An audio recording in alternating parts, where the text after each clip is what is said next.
because it taught me that I had to stay in that grind 3 to 4 years before I could even compete once. And nowadays, you guys got people walking to the gym 6 months later, they're competing. Hey, if I do squats for a year, will my front squats go down? Probably. And most of the stuff I talk about is a plethora of knowledge from Robbie, Danny Padillo, Lee Haney, Barry DeMay, Arnold Schwarzenegger.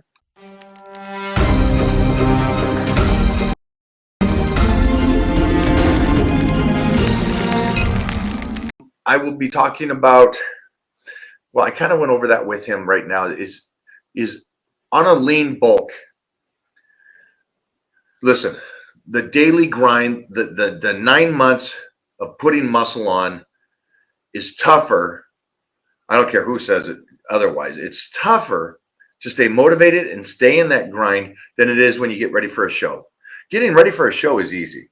I honestly believe it really is easy because you already know that you're in a deficit. You change weekly and you can see how much of a change is happening, and it's a much shorter period of time. But to put on muscle and try to stay in it day in and day out, that's a tough grind. That's why I think bodybuilding is one of the hardest things, especially back in the day, which I'm glad I did, because it taught me that I had to stay in that grind 3 to 4 years before I could even compete once.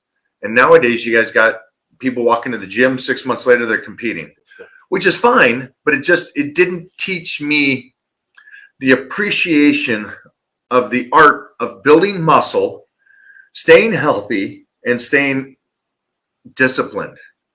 So that's just, I think, a side note that's lost in the times.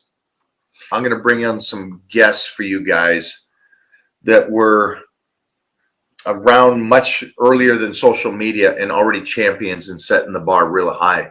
And I got to rub elbows with them and just be brothers. And so I just think you guys, where you are and your significant others and your family members, and someone asked, what's it like to be a father? Freaking awesome, because I'm more focused to stay on a meal plan, stay healthy, stay in the grind even more so than I've ever done before, because I want to be able to tussle with this kid when he gets to an age that probably by next year that he can tussle. But again, it's those circle of people.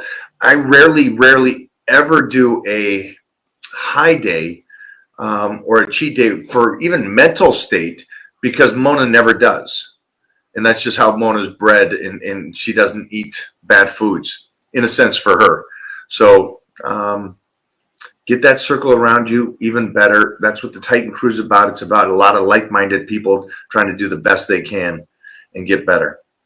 I'm 20, and I've taken a break for over 2 weeks from working out due to exams. Any tips on how to maintain or get back to strength? Okay, so there's part one. Now, before you go off on that guy. And the part I take from this is that he says to get his strength back. Yeah, exactly. Huh.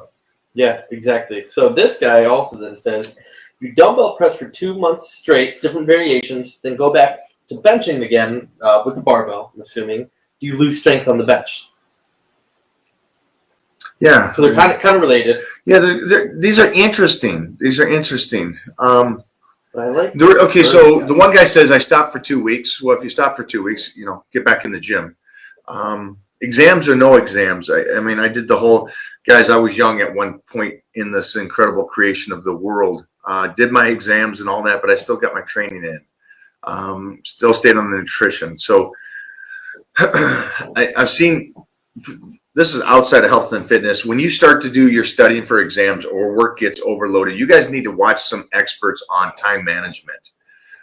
That's a huge thing. They talk about how, like, when you're study for a period of time and then step away and then dive back in it. It's almost like you're doing 4 sets of 5 on the bench press. You don't do all 20 together. You do a set and you take time away. And they talked about that for studying. You get a much better quality of studying for your exams in a much less time. And it's a lot with life and scheduling your day. You guys got to start. You guys are scheduling your workouts around your work schedule, your life around everything the workout is always secondary or third or at the last of the day. I'll get my workout in if I can. Again, workouts are first and foremost for everybody. That's just not me. That's just life. That's how the body functions. Get up, get your workout in, then start whatever it is that you have to start. You got a crazy life, work out early. That's the way it goes. There's no way around that. And it's not, you can't schedule it. Well, I got my kids, I got to pick up, I got to do this, get up at 3:00. Trust me, I have friends that are busier than you guys. And they have kids, and they could easily have the chauffeur drive the kids or this or that. And these parents are still doing it and still taking care of them 100% like the average Joe, and they're in it. They just manage their time better, and they prioritize every single day. So I'm not going to live with that excuse. So the exam kid, you shouldn't stop for 2 weeks. Now that you're going to get back in, you're going to be weaker. So the idea of going, how do I get my strength back? You just get back into training. It doesn't work that way. I don't think he's going to be weaker after 2 weeks. After 2 weeks, he might be stronger, depending on how he ate. 2 weeks? But either way, it's like. When's the last time you saw me close grip? A while ago. But I close grip yesterday. You crushed it. 315. Yeah. So, but you're eating perfect. If he said he stopped training. Yeah. You're not stopped training. I work you like a dog, and then you keep doing your stuff, and then so. I just 2 weeks. You're 2 weeks stronger. 2 weeks. 2 weeks getting strong. But if anybody's watching and they take 2 weeks off, the majority probably is going to come back weaker. And me and Jonathan talked about the fact that when you keep stopping and starting, it's just the body is tired and it hurts. Mm-hmm. So get back into it. Who cares about how long the strength will come back? Just get back into training. That's irrelevant. It's easy. But the second one was a guy that talked about he did dumbbells and then he goes back to straight bar where you lose strength. I don't know. Everybody's different. But yeah, I mean, you've been doing one thing and you switch back to another thing. So, but again, I don't. It's a hypothetical. Hey, if I do squats for a year, will my front squats go down? Probably. But I don't know why that bugs you or anybody. Strength is so irrelevant to this stuff. Be as strong as you can for that day. You take a year off, who cares? Get back in there and be as strong as you can when you start back. I think those are just young questions. I'm sorry to say that, but I think that's just young questions, the whole strength thing. The gym is about, again, doing the least amount of work possible and getting better. You guys are like, I want to be able to take a year off and then go back in and start right where I left off. It doesn't work that way. Disney World for 3 days with 4 kids. Can I count that as my cardio? You know what? Let's do this. This is what I would recommend to somebody that's going to be in this situation. That's going to be a crazy time because those kids are going to run you sideways. I would plan like your nutrition in a sense around those 3 days, knowing that you're going to do almost like I'd almost set it up as a dry out in a sense. So the day before and the day after, maybe get ready for it and do some cardio because you're going to be walking for hours. I would set your diet up to where maybe you go because you're not going to get to the gym.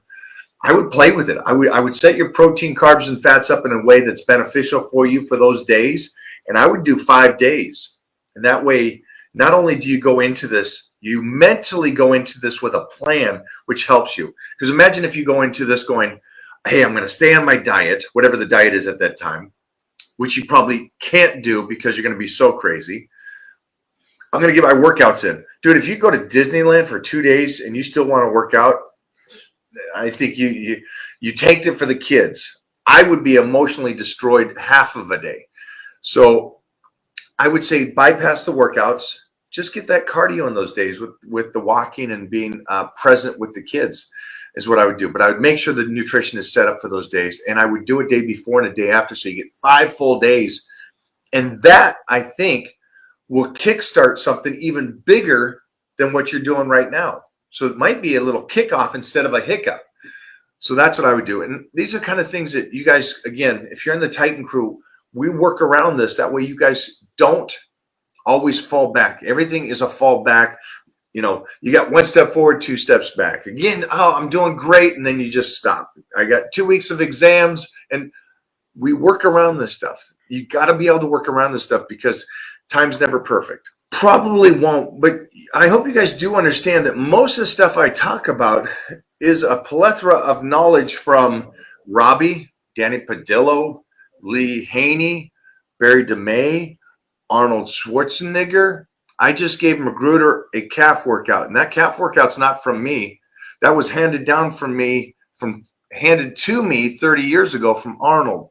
So we basically already are doing those conversations with Arnold and interviews with Arnold. So thank you for the question, but it just made me think that you guys are already getting a lot of that stuff that you don't, I think, comprehend. Everything I speak about didn't just magically come to me and I came up with, oh, I discovered the bench press. It didn't work that way. Everything that I have learned from the greatest in the world, and then I modified it for me for what I wanted. What is the cost of Titan Crew? Cost of Titan Crew is 100% free. All you got to do is subscribe to the plan. That way we know you're on your nutrition and training, and it's easy enough. And I think that's like $7 so a month. So that's easy as can be. So and the reason we make sure that the Titan Crew is free is because if you're subscribing, that means that sweat equity. That means that you're giving something of yourself to the time, because I'm giving my time for free in the Titan Crew. So that has to be a relationship. The one thing that we don't want to do is we don't want to let a lot of snowflakes or takers get into that crew. That's the one thing we do not want in there, because those are the people that bog it down. And that's why we actually had over 10,000 members in the Titan Crew, and we dumped it. We dumped it because we had so many hyped people on that first day jump in and get going, and we just had to go, no. I need the people that are in it for the long haul, the people that really want to change. It is a 76 Bronco. What is my dream car? It's a 76 Bronco. I wouldn't mind a very, wouldn't call it a sky blue, ocean blue, I guess it would be, a dark blue. Some nice 40s on that bad boy, maybe a 7-inch lift with a 3-inch reverse axle. Ooh. I'd go with that bad boy. And subwoofer? Well, I don't know. It's going to be a convertible, so I'd have to really have that thing loud to hear it when I'm driving down Malibu. Competition and powerlifting? Absolutely not. In no world. I already train with the very best in the world, and I see what I can do to them. It's a small field too, so no, does not excite me. Trophies don't excite me. That was the 20-year-old me for trophies, but I went against the very best, and so that's what I want to do. And I also wouldn't do a Masters. I would just still compete against the elites. Back to this question that was asked earlier. Yeah. What was the point of switching? Did you have shoulder problems? Is that what was going on? Why you switched to dumbbells for 2 months straight? You said variations of dumbbells, so I'm assuming your shoulders didn't hurt. Yeah.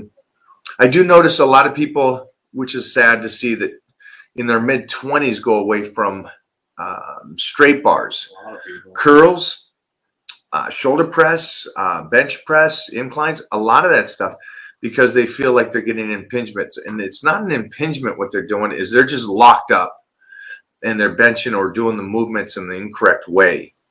And that's why I always say with my exercises, I always say for beginners, because of the fact that you're not a beginner. The majority of you come in and those healthy joints should still be there, unless you've done some damage to them and you're beginning to exercise at 40, but still at that time, you're not balled up. I see when people go in, and this is like these youngsters that are asking about their strength. That's the focus for most people, which is interesting to me. They go in and go, I just want to get strong. And they get very bound up, and you walk like a toddler. And so it's not the greatest thing, but we preach flexibility, range of motion, healthiness. And so that's why the shoulder presses are still going and stuff.